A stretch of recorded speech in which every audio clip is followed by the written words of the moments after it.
Hello student, पिछले lecture में हम लोगों ने ब्रैंकियोस्टोमा का ब्लड वेस्कुलर सिस्टम देखा था। आज हम लोग ब्रैंकियोस्टोमा के एक्सक्रीटरी सिस्टम के बारे में पढ़ेंगे। तो एक्सक्रीटरी सिस्टम यानी उत्सर्जन तंत्र। तो सबसे पहले बता दें उत्सर्जन होता क्या है। तो उत्सर्जन जो है वो बॉडी से जितने भी नाइट्रोजनस वेस्ट प्रोडक्ट हैं जैसे अमोनिया, यूरिया, यूरिक एसिड, इनको बाहर निकालना क्या कहलाता है? उत्सर्जन कहलाता है। इनके ब्लड में क्या थे? पिगमेंट भी एब्सेंट थे, मीन्स इनके ब्लड में कोई रेस्पिरेटरी पिगमेंट नहीं पाया जाता था और ना ही ब्लड कार्पस थे। और इनकी फेरिंग्स जो है वो किस में हेल्प करती थी? एक्सक्रीशन में हेल्प करती। मीन्स इनकी फेरिंग्स जो है वो रेस्पिरेशन में ना भाग लेके किस में भाग ले रही है? एक्सक्रीशन में यानी उत्सर्जन में भाग ले रही है। तो प्रोटोनेफ्री जो इनमें एक्सक्रीशन का जो काम कर रहे हैं वो क्या है? प्रोटोनेफ्रीडिया है, हेचेक्स नेफ्रीडिया है, ब्राउन फनल है और रीनल पैपिली होते हैं जो एक्सक्रीशन का कार्य करते हैं। इसके अलावा और भी इनके गैमेट्स भी हैं जो एक्सक्रीशन का काम करते हैं। तो इनमें जो इस उत्सर्जन तंत्र पाया जाता है वो प्रिमिटिव टाइप का पाया जाता है। मीन्स ये कॉर्डेट में सबसे पहले जो कॉर्डेट्स में इनका उत्सर्जन हुआ है वो किस में हुआ है? आपके ब्रैंकियोस्टोमा में हुआ है। इनकी जो नेफ्रीडिया है यानी प्रोटोनेफ्रीडिया की जो ओरिजिन है वो किससे मिलती जुलती है? जो इनकी ओरिजिन है फ्लैट वर्म और एनीलिड्स यानी कि नॉन कॉर्डेट से ये मिलते जुलते हैं। इनकी ओरिजिन कैसी होती है? एक्टोडर्मल।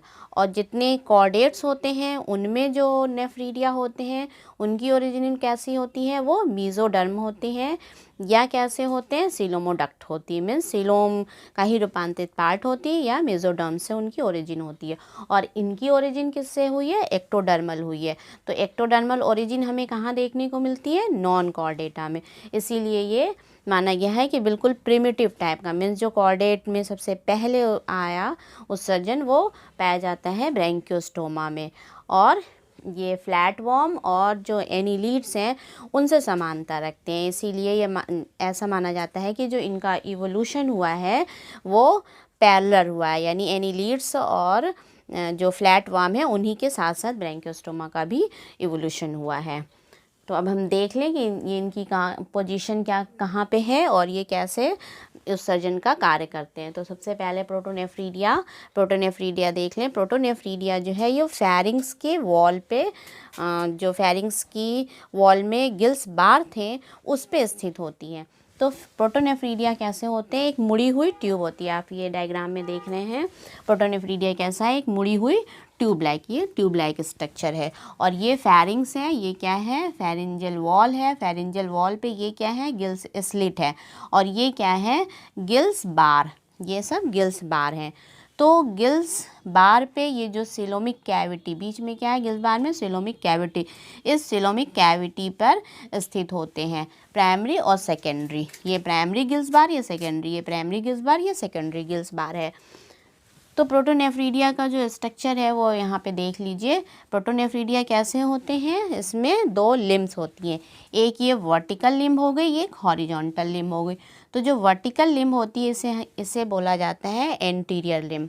और ये जो है आके अंत में ब्लाइंड यानी कि यहाँ पे बंद रहती है, कोई ओपनिंग द्वारा नहीं, यहाँ पे आके बंद हो जाती है ये ट्यूब। और जो हॉरिजॉन्टल लिम्ब है वो कहाँ पे? सेकेंडरी गिल्स बार पे स्थित होती है। और ये एक पोर द्वारा फेरिंग्स की जो कैविटी, फेरेंजियल कैविटी में खुल जाएगी, वहाँ से वो एट्रियम कैविटी में खुली रहती है। तो इनकी जो वर्टिकल लिम्ब है वो किस पे स्थित होती है? प्राइमरी गिल्स बार पे। और जो हॉरिजॉन्टल लिम्ब है वो सेकेंडरी गिल्स बार पे, और एक पोर द्वारा एट्रियम कैविटी में खुल जाती है वो इस पे। और ये कितने होते हैं प्रोटोनेफ्रीडिया? ये लगभग जो है 90-95 लगभग प्रोटोनेफ्रीडिया लगे रहते हैं, जो इनकी फेरिंग्स की जो गिल्स बार है उसके दोनों साइड लगे रहते हैं। और प्रत्येक यानी एक ये जो प्रोटोनेफ्रीडिया है इस पे लगभग घुंडी जैसे छोटी छोटी रचना होती है, ये सोलेनोसाइट कहलाती है। ये लगभग 500 सोलेनोसाइट्स लगे रहते हैं। मीन्स हर नेफ्रीडिया पे लगभग 500 सोलेनोसाइट्स लगे रहते हैं। और ये सोलेनोसाइट एक ट्यूब द्वारा किस में खुलती है, ये सोलेनोसाइट के ल्यूमेन में खुलती है। और ये ल्यूमेन जो है प्रोटोनेफ्रीडिया की कैविटी में या प्रोटोनेफ्रीडिया के ल्यूमेन में खुल जाती है। तो इनका पोजीशन देख लिया आपने, अब देख लीजिए कहाँ पे स्थित है। तो ये इनकी ओरिजिन कैसी है, एक्टोडर्मल ओरिजिन है। और ये कहाँ पे स्थित होते हैं, फेरिंग्स के वॉल में प्राइमरी और सेकेंडरी गिल्स बार के ऊपर स्थित होते हैं। यानी इनकी जो एंटीरियर लिम्ब है वो किस पे स्थित होती है, प्राइमरी गिल्स पे, और जो हॉरिजॉन्टल लिम्ब है वो किसके पैरेलल हो रही है, आपके जो सेकेंडरी गिल्स बार है उसकी पैरेलल रहती है।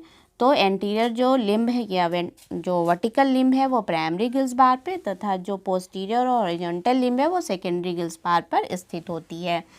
और ये नेफ्रीडियोपोर द्वारा एट्रियल गुहा में खुलती हैं। मीन्स ये नेफ्रीडियोपोर है, ये एट्रियल गुहा में खुल गए। तो इनमें बहुत और क्या होता है, प्रत्येक नेफ्रीडिया पे क्या होता है, प्रत्येक नेफ्रीडिया पे लगभग 500 सोलेनोसाइट या फ्लैम सेल्स, ये घुंडी घुंडी जैसे जो आप देख रहे हैं वो क्या है, सोलेनोसाइट्स या फ्लैम सेल्स हैं, वो लगभग 500 स्थित होते हैं। जिसमें एक बड़ा सा फ्लैजिलम होता है, और जो इसकी गुहा में बड़ा सा फ्लैजिलम होगा जो इनकी कैविटी में क्या करेगा, कंपन करेगा यानी वाइब्रेट करता है, जिससे वो उत्सर्जी पदार्थ जो है वो किस में डाल दे रहे हैं, प्रोटोनेफ्रीडिया के कैविटी, इसमें प्रोटोनेफ्रीडिया के ल्यूमेन या कैविटी में डाल दे रहे हैं। और इस ल्यूमेन से विसरर द्वारा नाइट्रोजन वेस्ट को छान के और कहाँ डाल दिया जा रहा है, एट्रियम कैविटी में डाल दिया जा रहा। और ये एट्रियम कैविटी से जो पानी बाहर जा रहा है बॉडी के, उसी के साथ बाहर निकाल दिया जाता है। तो ये क्या करते हैं, एक लंबा फ्लैजिलम होता है जो अंदर कंपन करके उत्सर्जित द्रव्य को प्रोटोनेफ्रीडिया के शरीर में भेज देते हैं। यानी ये प्रोटोनेफ्रीडिया की कैविटी में भेज दिया, इसमें भेज दिया जाता है, जहाँ से विसरर द्वारा मीन्स डिफ्यूज़न द्वारा जो उत्सर्जित पदार्थ को अलग करके एट्रियम पोर द्वारा कहाँ पे भेजा जा रहा है, नेफ्रीडियोपोर द्वारा एट्रियम कैविटी में डाल दिया गया। और एट्रियम कैविटी में एट्रियोपोर द्वारा पानी की धारा के साथ बाहर निकाल दिया जाता है। अब इनका स्ट्रक्चर देख लीजिए। जो ये सोलेनोसाइट्स मीन्स ये जो ऐसे फिंगर लाइक प्रोजेक्शन आप ये देख रहे हैं, ये फिंगर लाइक जो प्रोजेक्शन है ये क्या कहलाते हैं, सोलेनोसाइट्स हैं ये। तो ये पूरा एक सोलेनोसाइट्स है, ये जो आप देख रहे हैं ये पूरा क्या है, एक सोलेनोसाइट्स हो गया। ये जो है ये दूसरा सोलेनोसाइट्स हो गए। तो इस तरह से ये एक एक सोलेनोसाइट्स लगे हुए हैं। इनमें क्या है, ये फ्लैम सेल्स लगी हुई हैं। तो ये स्ट्रक्चर यहाँ पे देख लीजिए, क्लियर हो जाएगा आपको। ये क्या है आपके ये फ्लैम सेल्स है या सोलेनोसाइट्स की बॉडी हो गई। ये सोलेनोसाइट्स का ल्यूमेन हो गया। इसमें क्या होते हैं, एक बड़ा न्यूक्लियस होता है और एक बेसल बॉडी होती है। मीन्स सोलेनोसाइट्स में एक न्यूक्लियस होगा, एक बेसल बॉडी होगी, एक न्यूक्लियस होगा, एक बेसल बॉडी होगी। तो उस बेसल बॉडी से क्या, फ्लैजिलम, ये फ्लैजिलम निकला होता है जो सोलेनोसाइट के ल्यूमेन में आया रहता है। तो ये सोलेनोसाइट जो है ये एपिथेलियम, यहाँ पे क्या है, ये एपिथेलियम सेल है, ये एपिथेलियम कैविटी है। तो एपिथेलियम वॉल को भेद कर कहाँ पे लटके रहते हैं, सिलोमिक कैविटी में। तो ये ल्यूमेन की सिलोमिक कैविटी है। इसमें अब ये जो उत्सर्जन का कार्य करता है वो कैसे करता है, इनका न्यूक्लियस जो है ये वाइब्रेट होता है।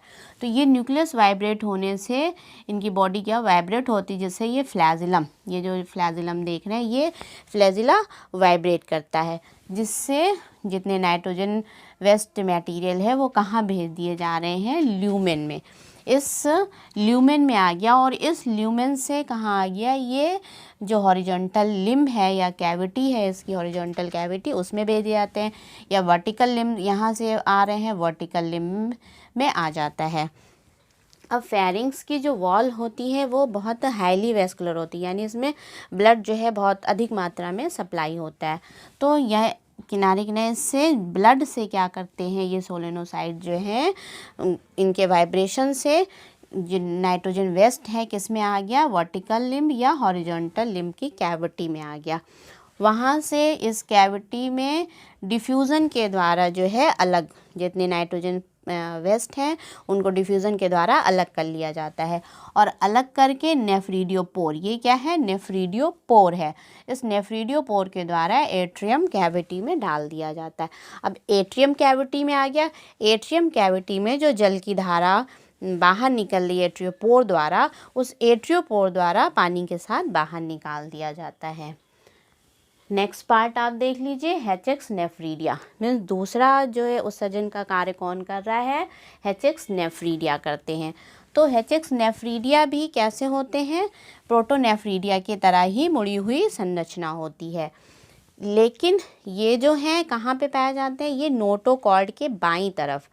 आपको याद होगा जब ब्लड वेस्कुलर सिस्टम मैंने बताया था तो वहाँ पे हेचेक्स नेफ्रीडिया बताए थे और वेलम की छत पर स्थित होते हैं।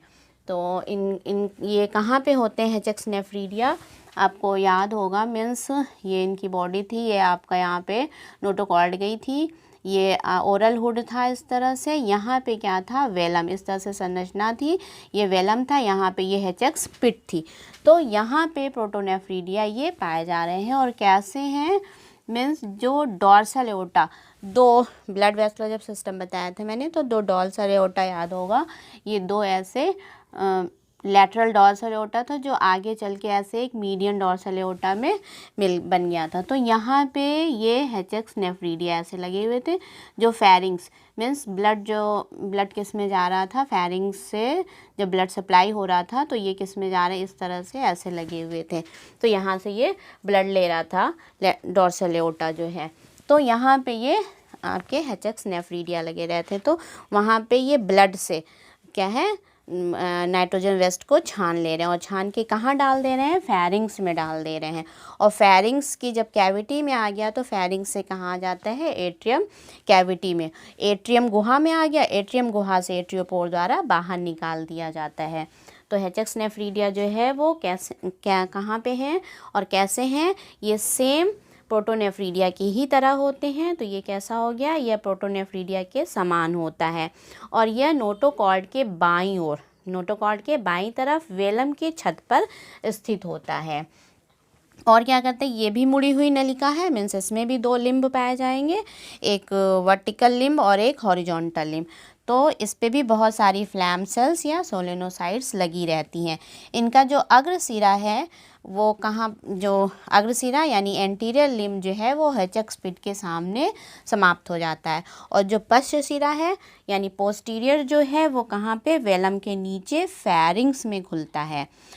और फेरिंग्स जो है वो कैसी, बहुत हाईली वेस्कुलर है, यानी फेरिंग्स में बहुत अधिक ब्लड सप्लाई हो रहा है, यानी फेरिंग्स में ब्लड वेसल्स, ब्लड जो आर्टरीज़ हैं, ब्लड आर्टरीज़ का जाल होता है, तो वहाँ से वो रुधिर जालक से नाइट्रोजन वेस्ट को अलग करते हैं। तो ये नेफ्रीडिया जो है रुधिर जालक से, यानी रुधिर जालक जो फेरिंग्स हैं वहाँ पे बहुत सारे जो हैं वो ब्लड प्लक्स पाए जाते हैं, तो रुधिर जालक पाया जाता है, उससे संबंधित होती है। यह रुधिर से नाइट्रोजनस जो उत्सर्जी पदार्थ है या नाइट्रोजन वेस्ट है उनको अलग कर देता है और कहाँ डाल देगा, फेरिंग्स में डाल देगा। फेरिंग्स से एट्रियम कैविटी में आएगा और एट्रियम कैविटी से एट्रियोपोर द्वारा बाहर निकल जाएगा। तो इस तरह से हेचेक्स नेफ्रीडिया जो है वो उत्सर्जन का कार्य करता है। नेक्स्ट जो है उत्सर्जन का कार्य कौन करता है, ब्राउन फनल। तो जो ब्राउन फनल होते हैं वो एक जोड़ी होती है, मीन्स दो होते हैं। तो ब्राउन फनल जो है वो कहाँ पे होते हैं, फेरिंग्स के पीछे होता है। तो ये भी ब्राउन फनल जो है वो भी कैसे होते हैं, प्रोटोनेफ्रीडिया की ही समान संरचना में होते हैं और कैसे होंगे, फेरिंग्स के पीछे होंगे। तो ब्राउन फनल क्या है, ये एक जोड़ी ब्राउन फनल या ब्राउन कीप भी उत्सर्जन का कार्य करती है, यानी उत्सर्जी से संबंधित उत्सर्जी कार्य से संबंधित होती है। यह फेरिंग्स के पश्च सिरे पर, ठीक है, एट्रियम में जो फेरिंग्स के पश्च सिरा है उसके वेंट्रल तल पर स्थित होती है और इनका अग्रिम सिरा यानी जो एंटीरियर लिम्ब है वो किस में खुलता है, सीलोम में खुलता है, सिलोएम कैविटी में खुलता है। और पश्च शिरा जो यानी जो पश्च शिरा है वो चौड़ा होता है और वो कहाँ खुलता है, आपके एट्रियम में संचारित रहता है। यानी पिछला वाला जो सिरा है वो एट्रियम में संचारित रहता है, यानी एट्रियम कैविटी में खुलता है और एट्रियम कैविटी में वो सजी पदार्थ को डाल देता है और वहाँ से एट्रियोपोड द्वारा बाहर निकाल दिया जाता है। नेक्स्ट क्या उत्सर्जन में भाग लेते हैं, रीनल पैपिली। रीनल पैपिली कहाँ होते हैं, जो एट्रियम वॉल है उस एट्रियम वॉल पे भी छोटे छोटे जो हैं वो फिंगर लाइक प्रोजेक्शन यानी रीनल पैपिली होते हैं, वो भी उत्सर्जन का कार्य करते हैं। तो रीनल पैपिली कहाँ है, एट्रियम के फर्श में असंख्य छोटे छोटे रीनल पैपिली होते हैं। एट्रियम की जो वॉल है उनके सरफेस पे बहुत सारे छोटे छोटे रीनल पैपिली होते हैं जो उत्सर्जन का भी कार्य करते हैं। ये वहाँ से नाइट्रोजन वेस्ट को निकाल के किस में डाल देते हैं, जो एट्रियम कैविटी में पानी बाहर आ रहा है एट्रियम कैविटी से, उसमें डाल देते हैं और वो बाहर इस तरह से बाहर निकल जाता है। इसके अलावा इनकी जो टेस्टिस है वो भी उत्सर्जन में भाग लेती है। तो टेस्टिस अब उत्सर्जन में कैसे भाग लेगी, टेस्टिस में एक पीले कलर का येलो मास पाया जाता है। तो ये कहा जाता है ये येलो मास जो है वो यूरिक एसिड का होता है। तो टेस्टिस से जब गैमीट बनते हैं यानी कि टेस्टिस से क्या बनेगा, स्पर्म बनेंगे। तो जब ये स्पर्म का फॉर्मेशन होता है उस समय वो किस में डाल दिया गया, स्पर्म में चला जाता है और स्पर्म जो है वो बाहर छोड़ दिए जाते हैं। यानी जो उनका एक्सक्रीटरी प्रोडक्ट है वो स्पर्म में गया और स्पर्म कहाँ निकल गया, बॉडी से बाहर आ गए। इसका मतलब जो एनिमल है उसने अपना एक्सक्रीशन कर दिया, मीन्स उसने अपने उत्सर्जी पदार्थ को बाहर निकाल दिया। तो ये तो इनका था उत्सर्जन तंत्र। देख लीजिए, इसको नोट कर लीजिए। Thank you.